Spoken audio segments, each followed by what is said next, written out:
namin yung mga alas na ako nakapil.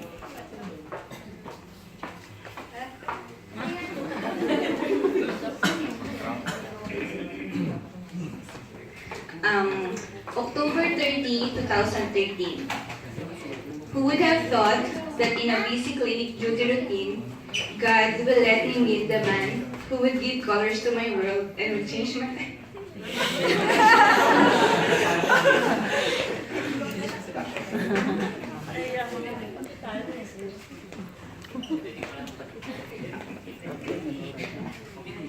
But unlike the typical romantic love at first sight, he's just one of my patients that I need to take care of.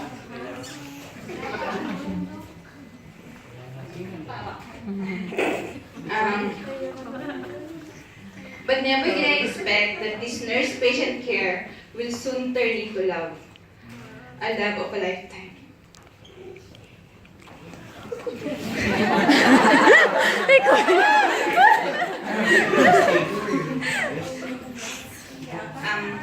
He's just a simple guy, but he rocked my world.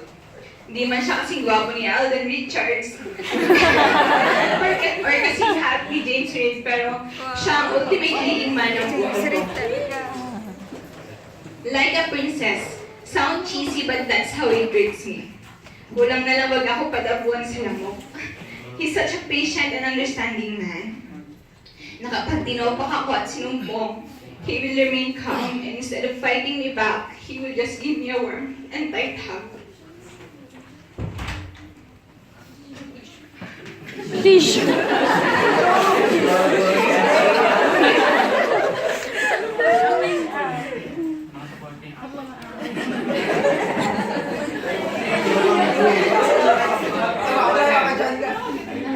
Indeed, I am so lucky and so blessed.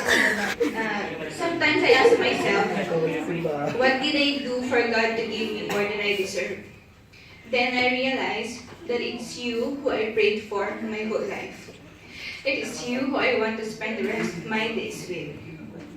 It is you who I want to see first thing in the morning and the last person to look at until I fall asleep. It is you whom I want to grow old with. This another chapter of our life wouldn't be like a bed of roses. It will be easy as 1, 2, and 3. Pwede maging reality versus expectation. But I promise to love you more than the bad days ahead of us. I will love you more than any fight we will ever have. I will love you more than the distance and any obstacle that could try to come between us. And when we feel that everything is falling apart, I will choose to love you even more. I believe that if we put God in the center of our relationship, lahat makakayanan.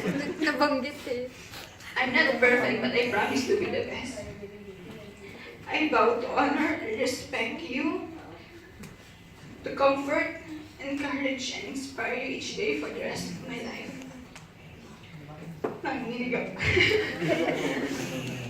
I promise to bring out the best in you.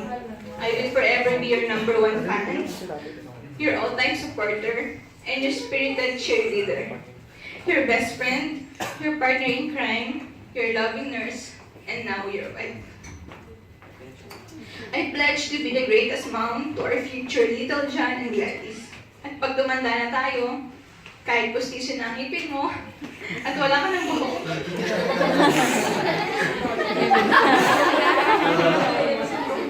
I promise to stay beside you until death make us apart. From this day forward, you will never be alone. I'm so excited and I can't wait to spend a lifetime with you.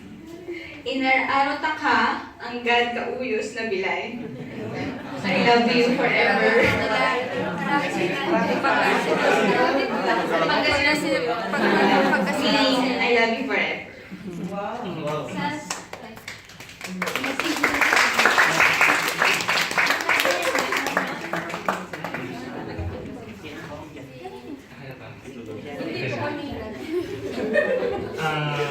Ano ba? Paano ko ba umpisan? Nakapag-prepare yung iba.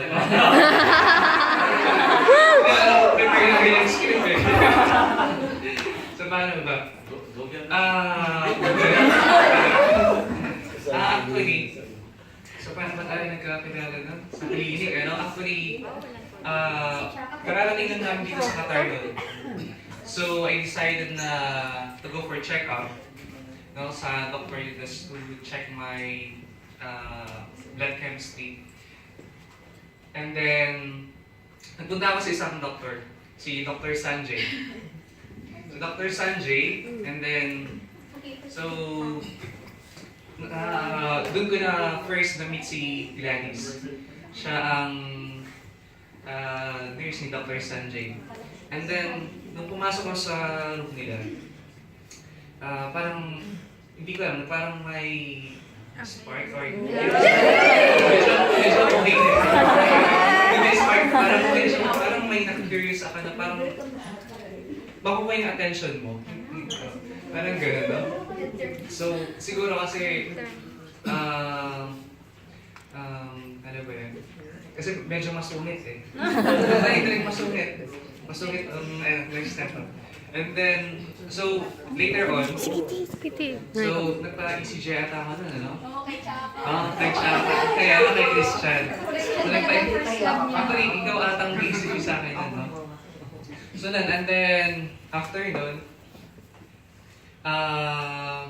kinuha ko yung number niya on the next visit, for the follow-up visit. Kinuha ko yung number niya, and then, ano ba yung nakasabi ko?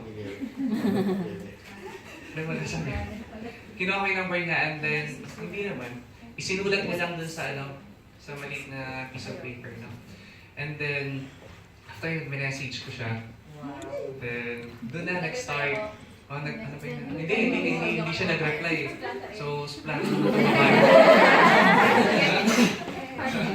Splash naman ka ako. So, after nun, so hindi ka na siya message, and then, kailan tayo? May? Ay, oo, nung February 14. Actually, inisip ko na parang wala lang sa kanya. And then, nung February 14, binigyan ko lang siya ng flowers para, actually hindi ko nilagay yung pangalan ko. Just to save time ko sa lahat ng effort na ginawa niya sa help niya. Kasi nung nagpa-check ako sa nila, sa clinic nila. And then after nun, hindi ko alam na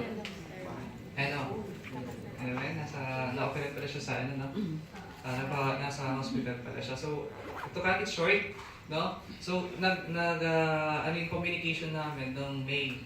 And then, yun yung first time namin nag-date sa sa Villaggio. Sa Villaggio naman. Layo,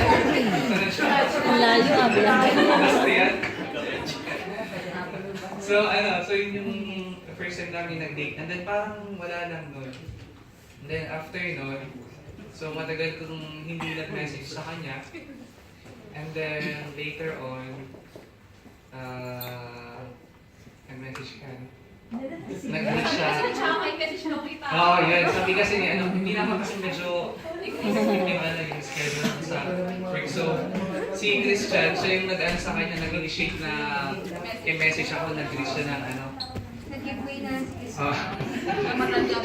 so, yun. Tapos, dun na, next time, lumabas kami, and then, later on, dun nasundan yung aming dates. Dun sa Villaggio ulit. Sila niya. City Center, either City Center lang naman or Villaggio pinupuntahan namin.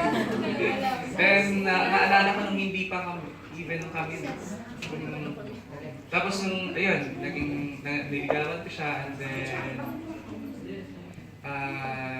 nakuha ko yung matamis niyang oo noong August 92.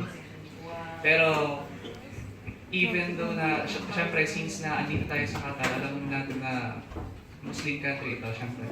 So, kahit na gusto niyang makipag-holding hands. Baka naman, ikaw naman talaga, di ba? Kahit na mag-hag-hag ka. Kasi actually kapag nag-grocery kami niya, tapos biglang hahawak sa kamay. So, syempre natatakot pa rin ako na ipagparin yung country. So, hanggang sa dumating yung time na yung point na na-realize namin na kailangan namin makasal. So, after my proposal to her this August na, actually. And then we decided to get married itong September 7. So, nung una hindi nga, parang hindi pa nga nagsisink in. Ang tanging sasabi nila na after ng marriage hindi pa magsisink in. Pero, gigising ka na lang sa umaga na may isip mo na may asawa ka na pala. So, gano'n. And then, pero before nun, pinramis ko sa sarili ko na ito na yung babaeng mamahalin ka talaga. Yung... may tumututol eh. Yung una at huli kong mamahalin.